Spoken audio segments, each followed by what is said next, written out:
추석 명절을 잘 보내셨죠?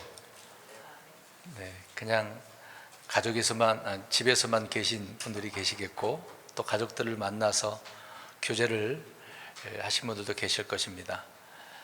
또 가족뿐만 아니라 또 아는 사람도 만날 수도 있었겠죠. 좀 전에 말씀드린 것처럼 우리 가족들 또 많은 사람들에게 주님의 사랑을, 진리를 보여줄 수 있고, 그러니까 언행심사가 그렇게 드러날 수 있는 저와 여러분들이 되었으면 좋겠습니다. 특히 우리 한국은 추석 또 이제 봄 전에 겨울이 되겠죠. 겨울 끝날 즈음에 신정, 구정, 설날이 있습니다. 이럴 때 이제 가족을 만나게 되어지니까 또 어떤 면에 있어서는 부담이 될 수도 있는 면도 있을 거예요. 믿지 않는 불신자를 그런 가족들을 만나면 때로는 부담되는 그런 경우 있을 것이라고 생각되어집니다. 그럴 때 우리는 믿음의 사람들로서 대처를 잘 해야 되지 않나 생각되어집니다.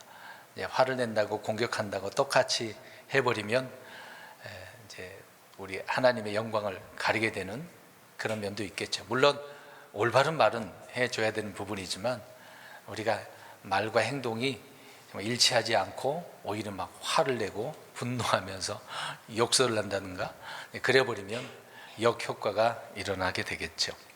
아무튼 그런 면이 있어서 우리는 주의를 해야 된다라고 하는 것입니다.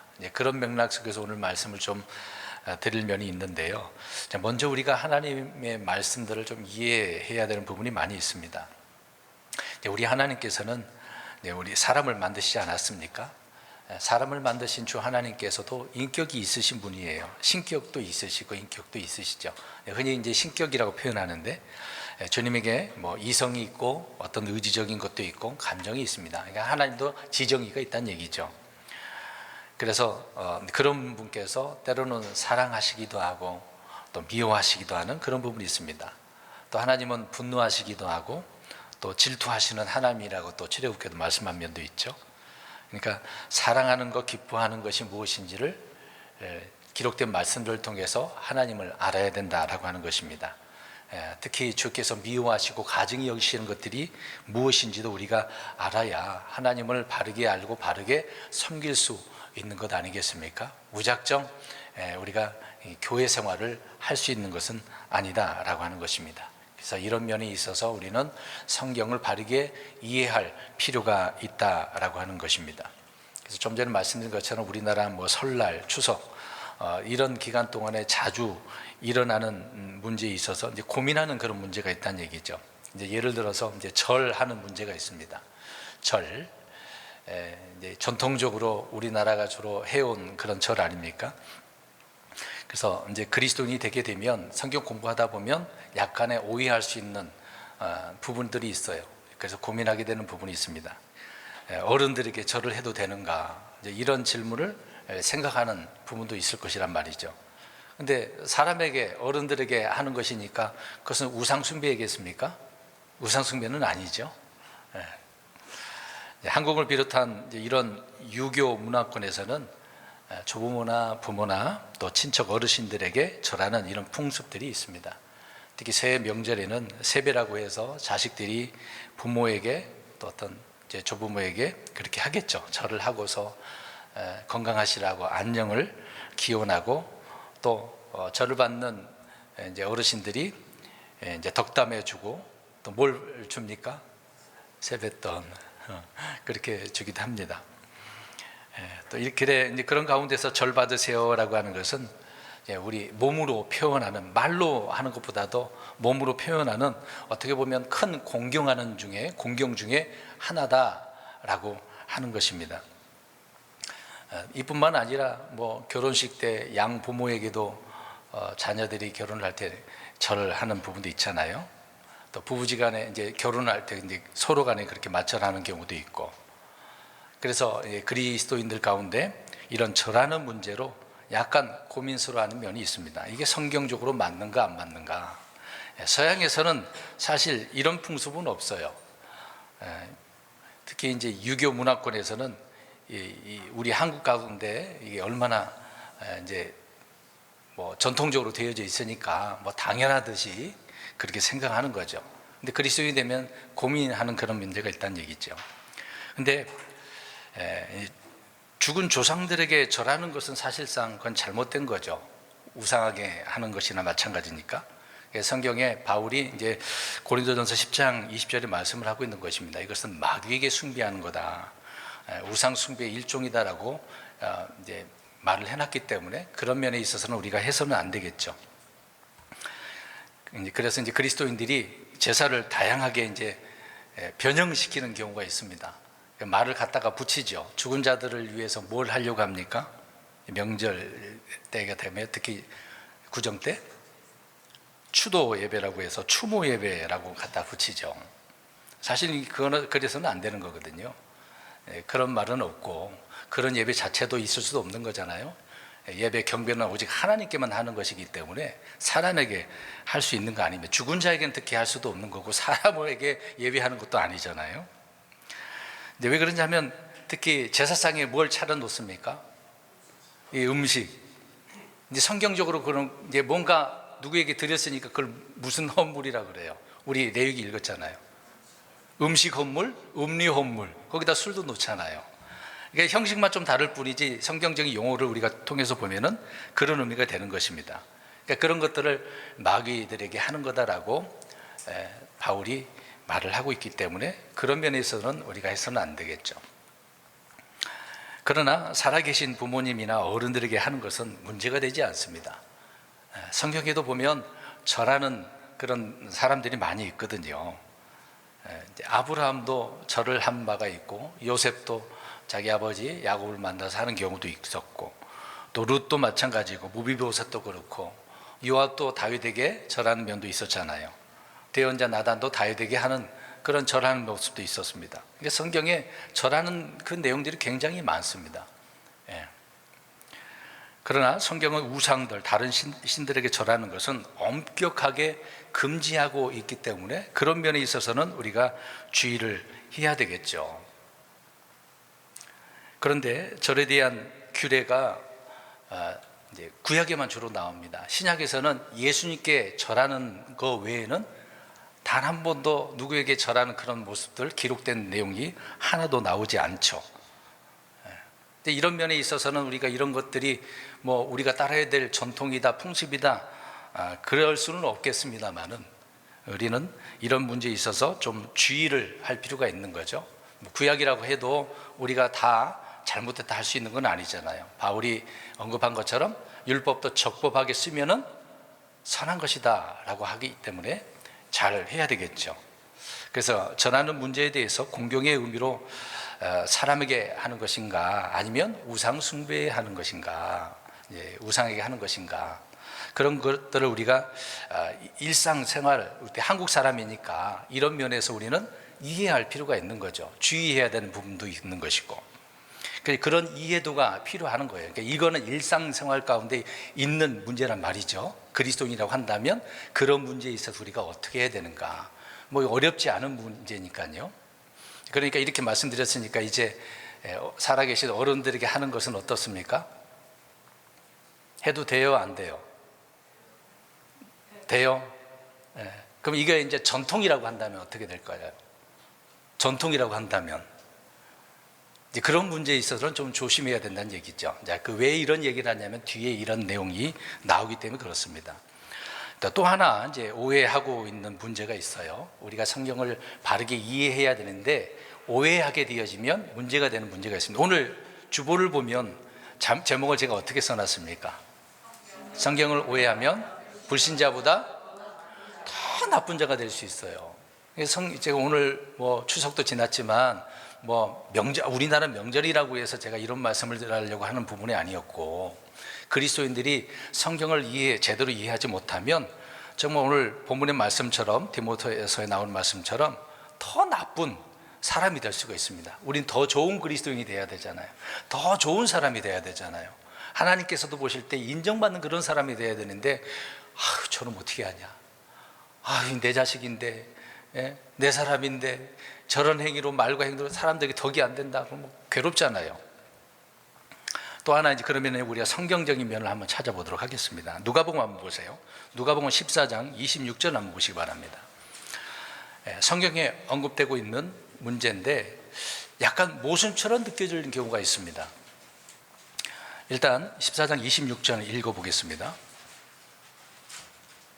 이제 제자가 되려면, 주님을 따르는 제자가 되려면 부모를 미워해야 되는지 이제 그런 고민이 되는 거예요. 자, 일단 9절 읽겠습니다. 14장 26절 시작. 어떤 사람이 내게 오면서 자기 아버지나 어머니나 아내나 자식이나 형제나 자매나 참으로 자기 생명도 미워하지 아니하면 내 제자가 될 수 없고.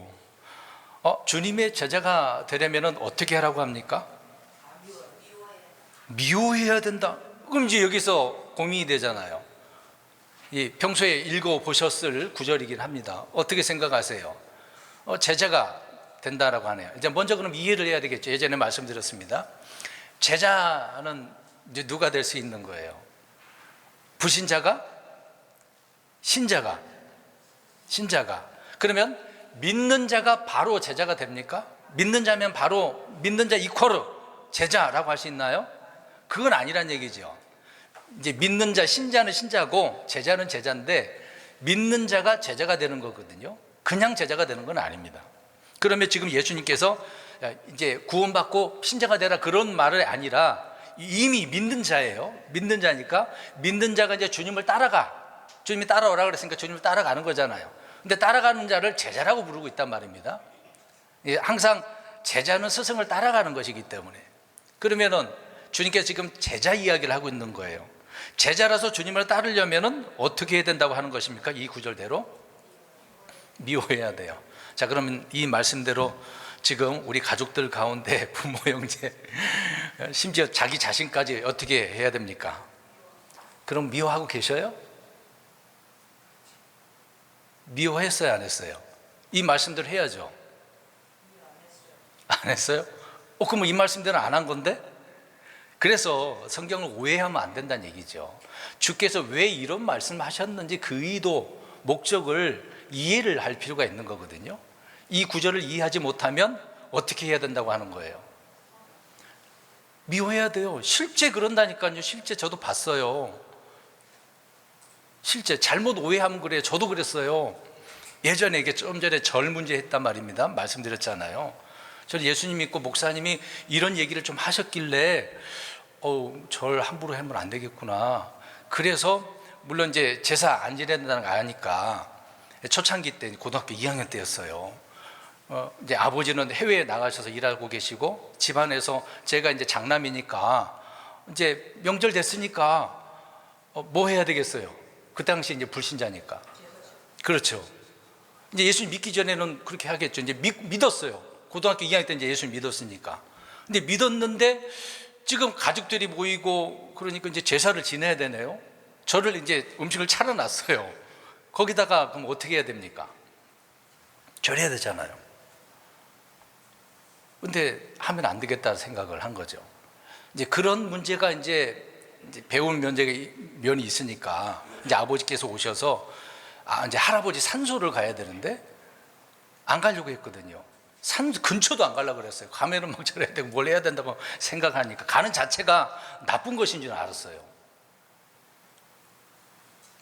그런데 시간 지나다 보니까 담임 목사님이 자기 아버지에게 돌아가셨는데 묘 가고 같이 가고 벌초도 하고 이것저것 다 하시더라고요. 평상시에는 굉장히 부정적으로 설교하시더만 본인은 열심히 그렇게 하더라고요. 그러니까 그 당시에 제가 이제 어리니까 뭔가 잘못 알았겠죠. 못 알아들었겠죠. 고지고대로 생각을 해서. 지금 이런 문제거든요. 그래서 미워해야 되는구나. 이런 거 철저히 거부해야 되는구나. 이런 식으로 생각했단 말입니다. 그러니까 오늘 이 말씀에 보면은 이제 그런 의미로 생각을 해서 철저히 미워하고 오직 교회, 오직 말씀, 다른 거 다 제쳐버려야 되구나. 이렇게 생각할 수도 있다라는 얘기죠. 근데 그게 오해될 수 있단 말입니다. 근데 우리 예수님께서는 이 말씀 말고 다른 부분에 있어서는 어떻게 하라고 그랬어요? 부모를 어떻게 하라고요? 우리 10가지 계명에도 공경하라고 그랬어요. 공경하라. 형제를 사랑하라고 그랬어요. 근데 이 구절에는 미워하지 않으면 제자가 될 수 없다고 하네요. 어떤 의미겠습니까? 그러니까 모순된 말처럼 들리지만 전혀 모순이 아니거든요. 그러니까 어떻게 부모를 대해야 하는지를 말씀을 해주고 있어. 주님을 따라가려고 하면은 그 의미를 알아야 된다는 얘기죠. 어찌됐든 간에 부모를 공경하라, 순종하라, 부모에게 보답해라, 부모를 부양하라. 오늘 말씀에도 있어요, 없어요? 부모를 부양을 해야 되는데 안 하면 불신자보다 더 어떻대요? 나쁜 자라고. 이게 제 말이 아니잖아요. 지금 바울이 얘기했어요. 그 당시에 지금 디모데에게 이야기해주고 있잖아요. 디모데가 이제 목회를 하고 있었는데 거기 성도들이 이런 문제가 있었단 말입니다. 이게 제대로 가르치라고 이 목회 서신을 이제 편지를 통해서 알려주고 있었던 거죠. 그리고 부모를 업신여기지 말라, 부모를 저주하지 말라, 쫓아내지 말라, 강탈하지 말라. 부모가 가지고 있는 돈 안 준다고 부모를 죽이는 얘기가 얼마 전에도 있었잖아요. 우리나라 자주 그런 얘기가 나오더라고요, 기사가. 그러니까 주님께서는 제자의 요건 중 하나를 지금 말씀을 하고 있는 겁니다. 또 하나 볼까요? 마태복음 10장 37절을 보겠습니다. 마태복음 10장 37절. 지금 왜 이런 이야기를 하냐면 성경을 오해하면 불신자보다 더 나쁜 그리스도인이 되는 거예요. 그러지 말라고 좀 말씀을 드리고 있는 겁니다. 마태복음 10장 37절 시작. 아버지나 어머니를 나보다 더 사랑하는 자는 내게 합당하지 아니하고 아들이나 딸을 나보다 더 사랑하는 자도 내게 합당하지 아니하고. 이 내용을 보면 지금 부모 어떤 형제 자매도 사랑하는 거예요. 근데 누구를 더 사랑해야 된다는 얘기예요? 주님을 더. 이걸 또 오해해가지고 부모 사랑하지 말라는 의미는 아니잖아요. 근데 사람은 오해할 수도 있는 거겠죠. 쉽게 이해해야 되는 것입니다. 왜 이런 말씀을 하셨는지. 그 당시에 지금 누구를 대상으로 이런 말씀을 하고 계셨던 거예요? 예수님께서 그 당시에 유대인들에게. 그럼 그 본문의 이해를 해야, 역사적 배경도 이해를 해야 되잖아요.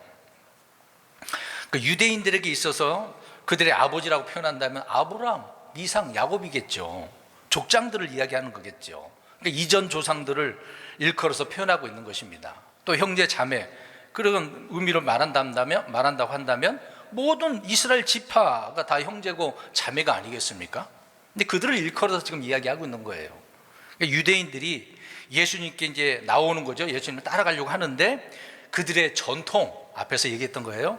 전통들, 풍습, 그들의 교리를 다 버려야 되는데 다 버리지 못하고 그것을 붙잡고 있으면서 주님을 따라간다? 그럴 수 있다는 거예요, 없다는 거예요? 안 된다는 얘기예요. 그런 걸 다 내려놓고 버리고 나를 따라와, 제자는 그래야 돼 라고 이야기하고 있는 거예요. 그러니까 예수님을 따르려면 아버지, 어머니, 형제, 자매, 어떤 종교와 혈연으로 맺어진 그런 동족 유대인들과 갈라서야 되는 면이 있기 때문에 그러는 거거든요. 그 당시에 그랬어요. 그러면 그 당시에 예수님을 믿게 되면 어떻게 됩니까? 유대교회에서 어떻게 해버립니까? 난 안 나가려고 하는데 그들이 어떻게 해버려요? 출교시켜버려요. 출교. 저놈 봐라, 예수님 믿었어? 이게 이제 자기 밑에 있는 수하를 보냈는데, 야 너희도 믿으려고 하냐? 너희도 속아 넘어갔냐? 그런 말을 하잖아요. 이놈들 봐라, 속았어? 너희들 출교. 막 그래 버릴 수가 있는 거죠. 그러니까 그들이 그렇게 해버려요. 민족이 배신자가 되는 거죠. 반역자가 되고 이단이 돼버린 것입니다. 그러면 생각해 보세요. 그럼 예수님을 따르려고, 제자가 되려고, 일단은 들었으니까, 예수님께서 말씀하시니까 믿고 있어요. 그렇구나, 왕이시구나, 또 왕으로 오셔서 뭔가 이런 일을 우리에게 보여주시는 거구나. 그런 믿고는 있는데 주님을 이제 따라가야 되는데 고민되잖아요. 어떻게 해야 됩니까? 이런 면에 있어서 미워하라는 말이 저들의 그런 종교적인 전통, 저들의 교리, 이런 것들을 다 어떻게 해야 돼요? 버려야 된다고요. 부모를 미워하고 자녀를 미워하고 그런 문제가 아니고, 다른 면에서는 공경하라 그랬잖아요. 사랑하라 그랬잖아요. 저들의 전통, 교리, 풍습, 그런 것들을 버리라는 지금 얘기예요. 버리고 따르라는 얘기죠. 그러니까 주를 따르려면 누구라도 이런 것을 미워해야 돼요. 그래서 사도 바울이 평소에 자기가 행했던 것들을 다 뭘로 여겼다고 그랬어요? 배설물, 똥으로 여겼어요. 똥, 배설물로 여겼다고요. 바울은 그 얘기를 하고 있었던 거예요. 자기가 알고 있었던 그런 교리들, 전통들, 야, 이런 것들을 가지고 붙들고서 예수님을 믿고 따를 수 없겠구나. 그래서 똥으로 여겼던 거예요. 나를 따라오려면 바울처럼 똥으로 여기면서 따라가야 되겠죠. 불신자들, 이방인들도 마찬가지입니다. 불신자들 입장에서는 지금 우리나라 전통적인 구정 또 추석 그런 게 있잖아요. 그럼 조상의 전통과 풍습, 가문을 지키겠다고 하는 면이 있다고 한다면 그것을 붙들면서 주님을 따라갈 수 있어요, 없어요? 없어요. 믿기는 믿을 수는 있겠죠. 정말 살아계시는구나. 근데 따라가려면 그럼 버려야 되니까 제대로 따라갈 수 없는 문제가 있다는 얘기입니다. 우리 한국의 제사 지내는 거 장손이니까, 종손이니까 이제 그런 것 때문에 예수님을 못 믿는다라고 하는 사람들이 얼마나 많아요. 또 집안 어른들의 종교가 다르니까 그것 때문에 믿을 수 없다고, 부모님 때문에 또 믿을 수 없다고 반대한다고, 그런 잘못된 것들을, 폐단들을 버리라고 그렇게 말씀을 하고 있는 겁니다. 그래서 실제로 있었겠죠. 우리 예전에 교회를 가고 싶어도 부모님 때문에, 시어른들 때문에 제사장을 차릴 수밖에 없었고 우상에게 절할 수밖에 없었고 그런 일들이 얼마나 많았습니까? 또 부모가 죽기 전에는 예수님을 믿고 싶어도 안 된다는 분도 있죠. 죽기까지 어떻게 해야 돼요? 믿으려면. 그런데 내가 먼저 죽으면 어떻게 해요? 구원 받겠어요? 믿지 못하면? 그런 분들이 굉장히 많죠. 형제들 때문에, 친구들 때문에 주를 믿을 수 없다는 분들이 너무도 많아요. 그들을 미워하라는 말이 아니라 그들이 가지고 있는 잘못된 교리, 전통, 풍습들을 미워하라고요. 그걸 다 버리고 주님을 따라가야 되는데 못 따라가면 어떻게 제자가 되겠습니까? 그래서 따르기 위해서는 미워해야 된다라고 하는 겁니다. 그리고 오늘 말씀, 우리가 좀 전에 읽었던 누가복음 14장 26절에 주님께서 하신 말씀은 부모, 형제, 자매를 미워하라는 것이 아니라 혈연으로 엮인 그런 종교, 관습, 교리, 전통들을 믿지 못하게 하는 이런 것들을 미워해야 된다, 그 말씀을 하고 있는 거죠. 그래서 오늘 본문에 디모데전서 5장 8절에 문제가 생겼던 거죠. 그 당시에 자기 친족, 자기 집사람들을 우리가 그리스도인이라고 한다면 부양을 해야 돼요. 사실상 인간적인 그런 면도 있잖아요. 믿는 자든 안 믿는 자든 부모, 나를 낳아주신 분이라고 한다면, 가족들이라고 한다면 우리가 부양할 수 있다고 한다면 해야 되겠죠. 근데 안 했어. 근데 안 한 면이 있으니까 바울이 이런 얘기를 했겠죠. 그리스도인이라고 한다면 하면서 더 나쁜 사람이 얼마나 많겠습니까? 오늘날 그리스도인에 대해서 특히 우리가 성경에 나오고 있는 것처럼 고르반 들어보셨죠? 예전에 우리나라 고려장이라고 하잖아요. 불신자보다 더 나쁜 그런 삶을 살아가고 사람들에게 야, 저 사람 그리스도인 맞아? 이런 비난을 받을 수 있는 경우가 너무도 많다는 겁니다. 오늘 이런 말씀을 드리는 이유는 불신자보다 나쁜 자가 되지 말라고요. 오히려 더 어떤 자가 돼야 돼요? 더 좋은 사람, 올바른 사람, 주께서 정말 인정할 수 있는 그런 사람이 돼야 되는 거죠. 주를 따르는 제자는 반드시 버려야 될 것들, 미워해야 될 것들 철저히 구분하고 정리해야 한다는 것을 말씀을 하고 있는 겁니다. 그래서 이런 것들을 품고 주님을 따를 수 없는 거죠. 그래서 앞에서 절 문제, 부양하는 문제, 이런 것들 내가 해야 될 일인데 해야 될 일을 안 하는 것이 불신자보다 더 나쁘다는 얘기죠. 그리고 이 세상에서 누구나 예수 그리스도를 믿으면 누가 되는 거예요? 어떤 자가 되는 겁니다. 어떤 자가 되는 거죠? 믿는 자, 신자가 되는 거예요. 그리스도인이 되는 것입니다. 믿는 자는 누구나 다 될 수 있는 거예요. 근데 제자들은 그게 아니죠. 아까 말씀과 좀 중복될 수도 있겠지만 제자가 되려면 어떻게 해야 됩니까? 그렇죠. 자, 그럼 보겠습니다. 자, 믿기는 하지만 제자가 될 수 없는 그런 사람들이 너무도 많아요. 간략하게 말씀드리겠습니다. 성경 마태복음 10장하고 누가복음 14장에 나오는 내용인데요. 예수님보다 더 사랑하는 어떤 누가 있거나 무엇이 있거나 그러면은 제자가 될 수 없는 거예요. 그러니까 주님을 더 사랑해야 되겠죠. 두 번째로는 자기 십자가를 지고 주님을 따라가야 되는데 따르지 않는 것은 제자가 될 수 없다고 주님께서 말씀하셨습니다. 그러면 저번에도 십자가 얘기했습니다만 우리 성도 여러분, 자기 십자가를 지고 주님을 따라가고 계셔요? 안 따라가고 계세요? 저번에 그렇게 설교했는데 십자가 문제라고, 짐이냐 아니면 죽는 문제냐 말씀드렸잖아요. 근데 주님을 못 따르고 있다고 한다면 지금 내가 어떤 자가 아니란 얘기예요. 신자가 아니라는 얘기가 아니라 제자가 아니라는 얘기죠. 그러면 예수님 말고 다른 것을 더 사랑하면은 제자예요, 제자가 아니에요? 아니란 얘기죠. 그 다음에 세 번째로 예수께서 하신 말씀이에요. 쟁기를 잡고 어떻게 해야 돼요? 뒤돌아보지 마. 앞만 보고 가야 돼요. 주님만 보고 가라는 얘기죠. 주님 안 보고 다른 데 보고 있으면은 그것도 제자가 될 수 없어요. 누가복음 9장에 나온 얘기입니다. 그리고 누가복음 14장에, 마태복음 19장에 자신의 소유나 자신을 모두 하나님 앞에 주께 드리는 전적인 헌신이 있어야 돼요. 그러지 않고 제자가 될 수 없는 거거든요. 이 네 가지가 돼야 제자라고 할 수가 있는 겁니다. 거기에다가 두 가지가 더 있어요. 예전에 말씀드렸던 내용인데 요한복음 8장 31절에 말씀에 꾸준히 거하래요. 자, 그래서 제가 항상 성경을 읽으라고 말씀드렸는데 이번 주간에 어떻게 하셨습니까? 저번 주간에 되겠죠? 네, 추석 그 기간 동안에 열심히 25장 읽으셨어요. 읽으신 분 손 들어보세요. 몇 분밖에 안 계시네요.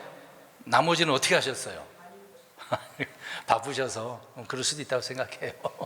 그럴 수 있다고 생각해요. 근데 금방 말씀드린 것처럼 꾸준히 읽어야 돼요. 꾸준한 사람이 중요한 거거든요. 했다 안 했다가 아니라, 물론 열심히 하시다가 저번 주간은 좀 명절이다 보니 그럴 수 있다고 생각을 해요. 그렇다고 그냥 넘어가면 안 되겠지만 꾸준히 해야 돼요. 꾸준히. 그러면 제자가 되는 거예요. 또 하나는 요한복음 15장이 말한 것처럼 주님 안에 거함으로 열매를 많이 맺어야 돼요. 열매가 없으면 그것도 안 되겠죠. 제자가 할 수가 없습니다. 이 6가지가 돼야 제자가 되는 거거든요.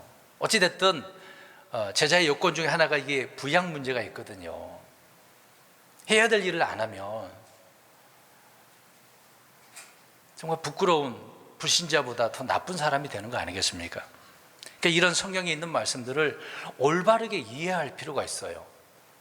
잘못 알아들으니까 너무도 부정적으로 생각을 하고 비판만 하는 경우가 있거든요. 마음은 안 뜨거워. 아까 우리 찬송 불렀잖아요. 893장. 천사의 말을 할지라도 뭐가 없으면? 사랑이 없으면 안 돼. 진리를 말하더라도 사랑으로 말해야 된다는 얘기죠. 그 다음에 세 번째 오해, 이런 성경이 많이 있지만 그 중에 몇 가지를 찾아서 말씀드리는 겁니다. 우리 성경을 한번 보겠습니다. 누가복음 22장 35절에서 38절, 그냥 눈으로만 봐도 다 읽기는 그렇습니다. 자, 이 상황을 보면 예수님께서 잡혀가실 때에 뭔가 준비하라고 합니다. 미리 예고하면서 야 준비해라 라는 말이 있어요. 거기 보면 제자들에게 예수님께서 돈, 진보다리, 칼을 준비하라고 했어요.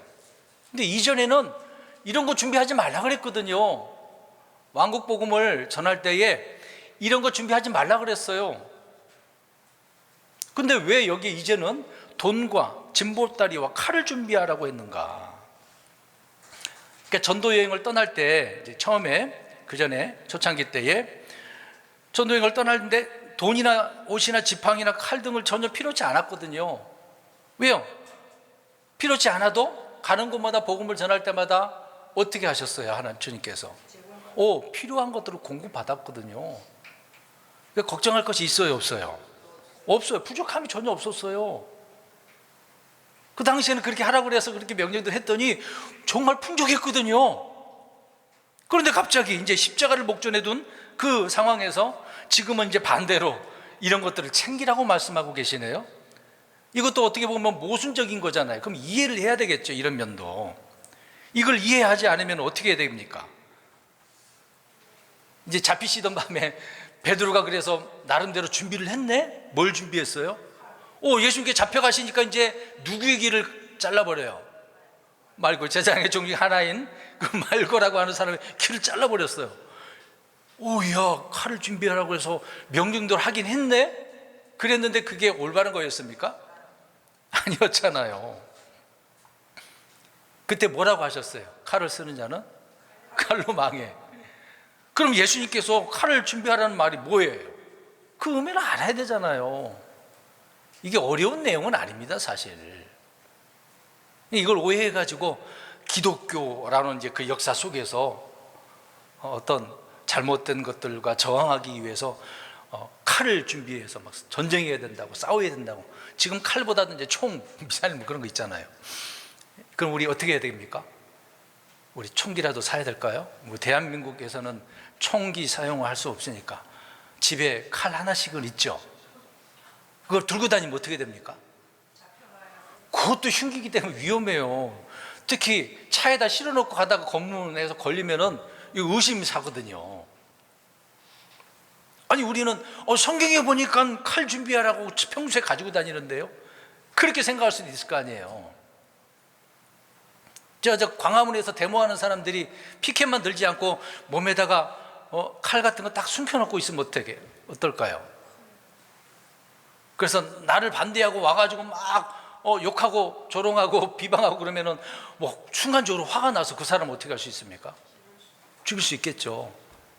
그 사람의 입장에서는 성경에 주님께서 칼 준비하라고 그랬고 저 사악한 자들 내가 칼로 찔렀다고 자랑스러워할 수도 있잖아요. 여러분 어떻게 생각합니까? 잘한 걸까요? 그러면 오늘 예수님께서 준비하라고 하셨을 때 이 말을 이 사람은 어떻게 생각하고 있는 거죠? 오해한 거죠. 근데 생각해 보세요. 이제 곧 주님께서 죽으시는 그런 상황이잖아요. 그런데 제자들은 예수님께서 미리 말씀하셨어요. 야, 앞으로 고난할 때가 온다. 내가 잡히고 고난받다가 죽는다. 계속 그 얘기 했는데 제자들은 어떻습니까? 믿었어요? 안 믿었어요? 안 믿었어요. 믿지 않았습니다. 제자들은 주님이 고난을 받으시고 죽게 된다는 사실을 아무리 말해 주어도 믿지 않았어요. 심지어 잠시 후면 잡혀서 죽게 되는 그런 때가 되었는데도 불구하고 믿지 않았어요. 이전에 체험했던 그런 체험을 이제 할 수가 없어요. 주님과 헤어지잖아요. 사실 이제 성경이 우리가 알보면 이제 죽으신 거 아닙니까? 제자들은 이제 당장 그날 밤에 주님이 체포되는 것을 눈으로 보게 되고 죽게 되는 것을 보게 될 것입니다. 또 그런 상황에서 두려움에 떨고 다 어떻게 합니까? 제자들이 흩어져 도망가 버리잖아요. 그래서 언제 체포될지도 몰라. 그냥 조용히 몰래 따라간 베드로는 어떻게 했습니까? 어떤 소녀를 통해서 몇 번이나 부인합니까? 3번이나. 그리고 이제 주님이 안 계셔. 이제 먹을 것, 입을 것들이 어떻게 됩니까? 이제 그런 상황에서는 걱정되는 거예요. 이제 걱정이 돼. 지금까지 아무 문제가 없었던 것들이 이제는 큰 문제가 된 거예요. 어찌됐든 이제 3일 후에 이제 부활하시는 거니까 3일만 견디면 되기는 문제도 있겠습니다만은 아직까지 뭐 부활도 믿지 않았잖아요. 그들은요. 이들은 주님이 잡히심부터 죽으심 그 이후의 날들에 모든 것이 이제 중요한 것들이 필요해요. 뭐가 필요한 거예요? 주님께서 준비하라고 한 3가지 짐, 보따리, 칼이 필요한 거예요. 필요한 상황이 된 거란 말입니다. 우리 성경 보겠습니다. 누가복음 22장 36절.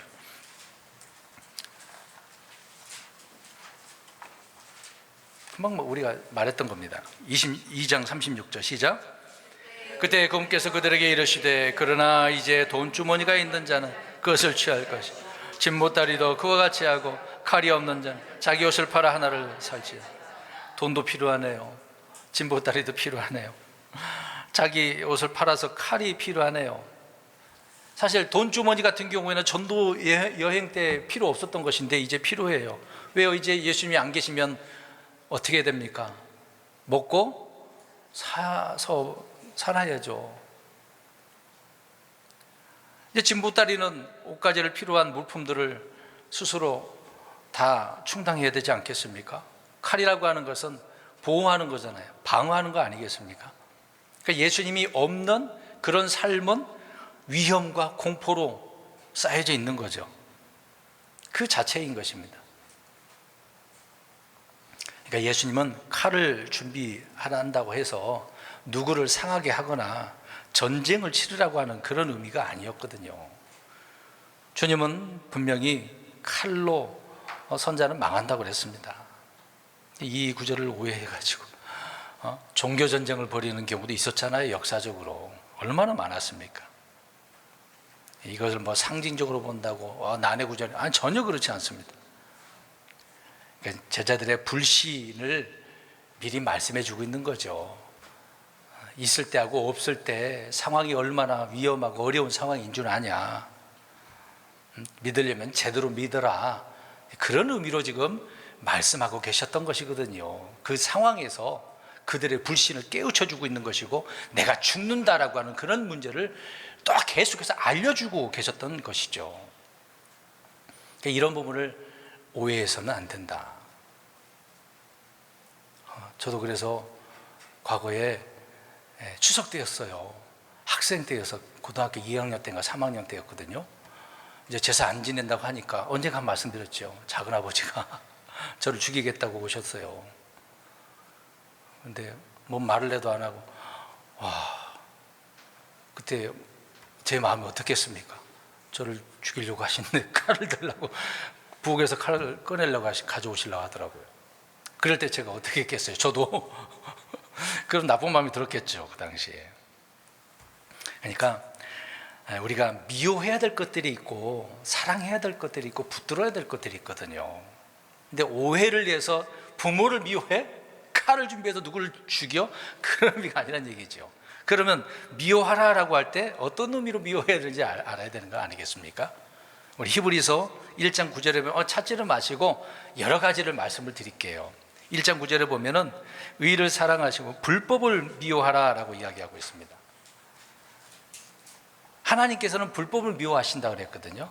그럼 우리도 불법을 미워해야 되겠죠? 성경적인 그런 불법도 미워해야 되는 거고, 세상에 살다 보면 잘못된 것들이 얼마나 많습니까? 근데 그런 불법을 악법인데도 불구하고 뭐 하다라고 합니까? 성경에는 말하고 있지만 악한 것을 어떻다고요? 선하다라고. 그러면 안 되잖아요. 악한 것은 어떻다고 해야 돼요? 악하다고 해야 돼요. 예면 예, 아니면 아니라고 정확히 얘기해야 돼요. 그 다음에 시편 5편 5절에 보면 하나님께서는 죄를 미워하신대요. 우리도 철저히 죄를 미워해야 되겠죠. 이건 뭐 우리가 잘 아는 내용이니까.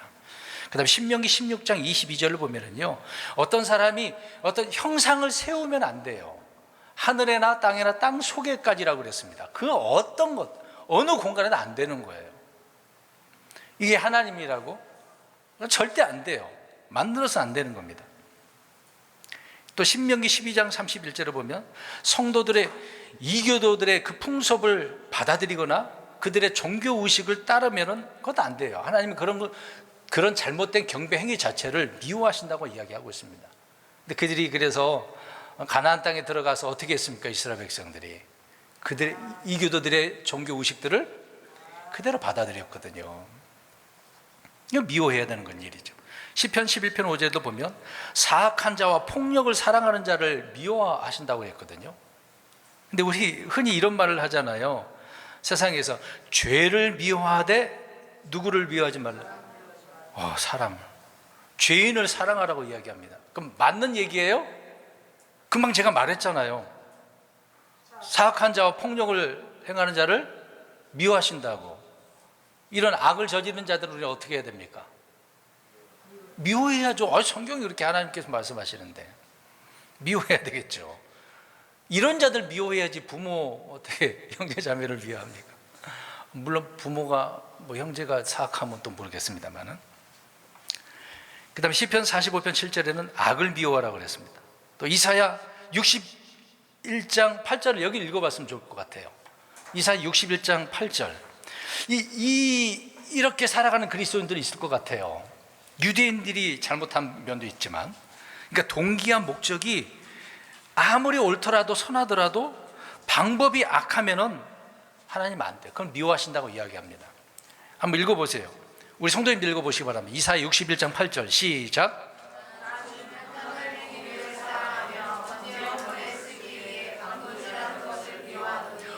하나님 보세요. 하나님께 이제 나름대로 그들은 헌물이 필요하잖아요.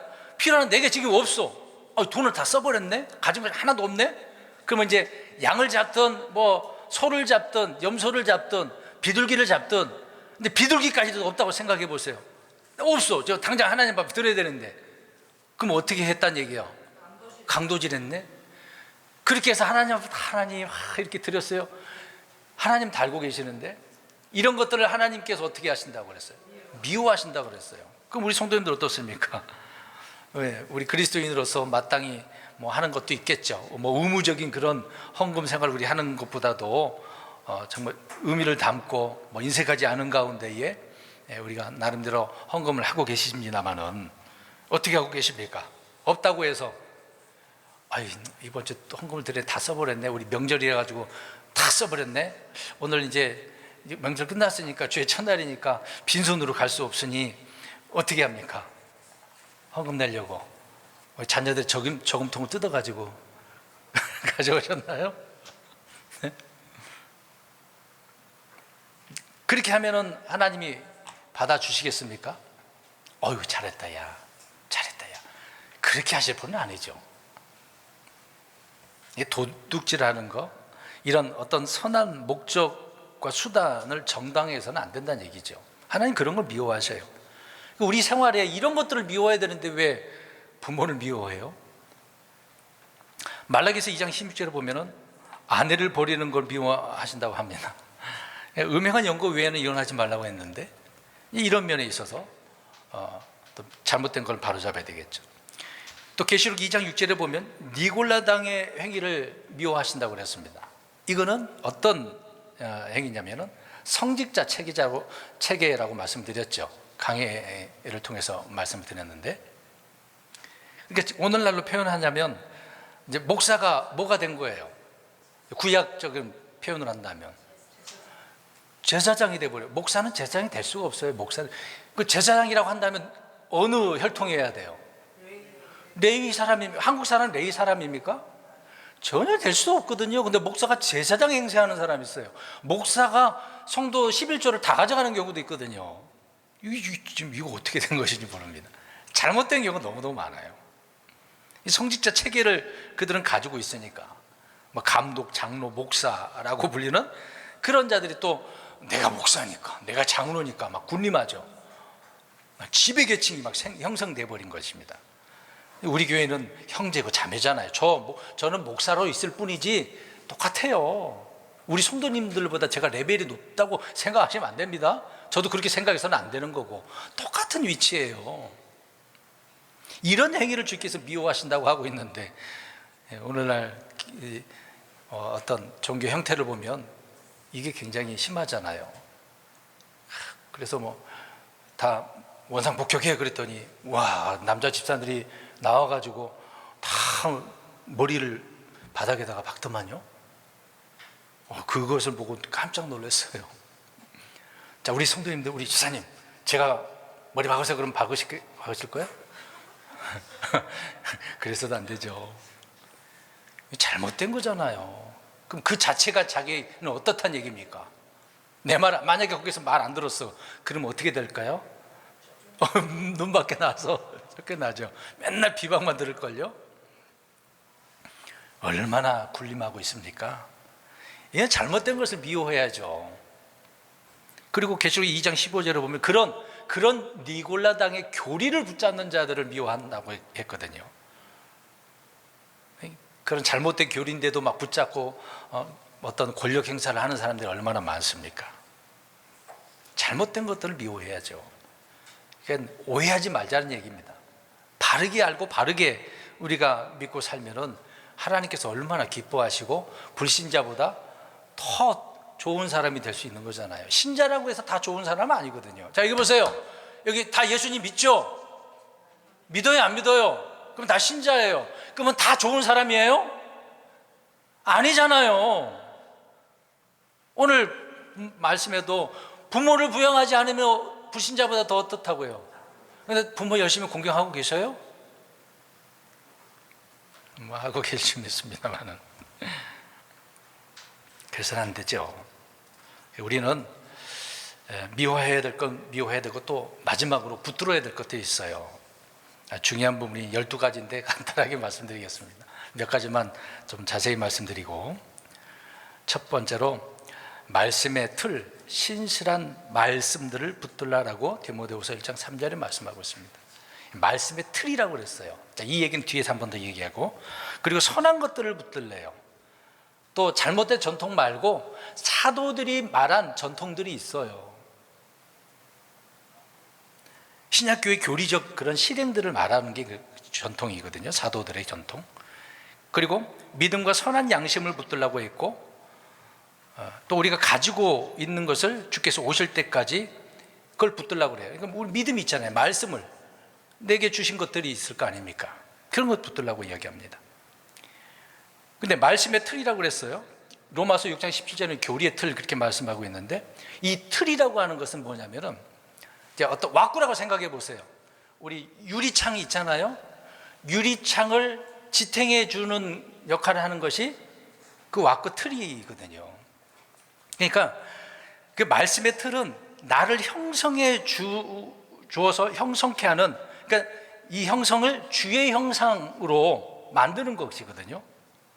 주의 형상에 맞게 딱 빚어주는 틀을 말하는 겁니다. 하나님의 사람으로 딱 올바르게 만들어주는 것이 말씀의 틀, 또 교리의 틀이라고 하는 거거든요. 이것들을 붙잡아야 우리가 흔들리지도 않고 올바른 믿음 생활을 할 수가 있고, 더 나은 정말 훌륭한 위대한 그리스도인이 될 수 있는 거거든요. 또 그 외에도 영원한 생명을 붙들라, 소망을 붙들라, 확신을 붙들라, 듣고 받은 것들을 붙들라, 믿음의 고백을 붙들라, 다양하게 성경은 말씀을 하고 있는 겁니다. 이런 것들을 붙들고 미워해야 될 건 미워하고 사랑해야 될 건 사랑하고, 성경을 오해하지 않으면은 바르게 올바르게 하나님을 뜻깊게 사랑하고 섬기고 이웃을 내 몸과 같이 사랑하고 그리스도인답게 살 수가 있는 거거든요. 근데 오해해 보세요. 잘못된 일들이 얼마나 많이 일어납니까? 저도 오해했다고 아까 말씀을 간증을 하지 않았습니까? 자가한 아버지에 대한 미움, 그리고 뭐 저라는 문제. 아버지가 어땠을까? 나중에 생각해 보니, 야, 정말 못된 자식. 저 평소에도 저는 불효 자식이라고 했거든요. 근데 나중에 깨닫고, 이게 이제 아버지도 포기하셔서 어떻게 했냐면은, 할아버지 산소가 있었거든요. 같이 가자, 파묘하자. 그래서 이모부하고 셋이서 가서 파묘해가지고 뼈를 다 부순 다음에 흩어버리고 그걸 끝내버렸어요. 이제 아버지가 돌아가시면 더 이상 어떻게 할 수도 없잖아요. 여러분 파묘해봤어요? 영화에만 파묘 나온 게, 뭐 파묘하면 막 뭐가 막 나타날 것처럼 아무렇지는 않아요. 잘못 오해하면, 특히 이제 한국적인 면에서 보면 가족들을 만날 때 분란이 될 수 있거든요. 내 주장만 펼 수 있습니다. 우리 그걸 다 뛰어넘고 주님의 말씀으로 사랑으로 품을 수 있는 건 품고, 물론 올바른 말을 할 수도 있겠지만 그리스도인답게 살아가고 또 하나님의 영광을 위해서 올바르게 쓰임받는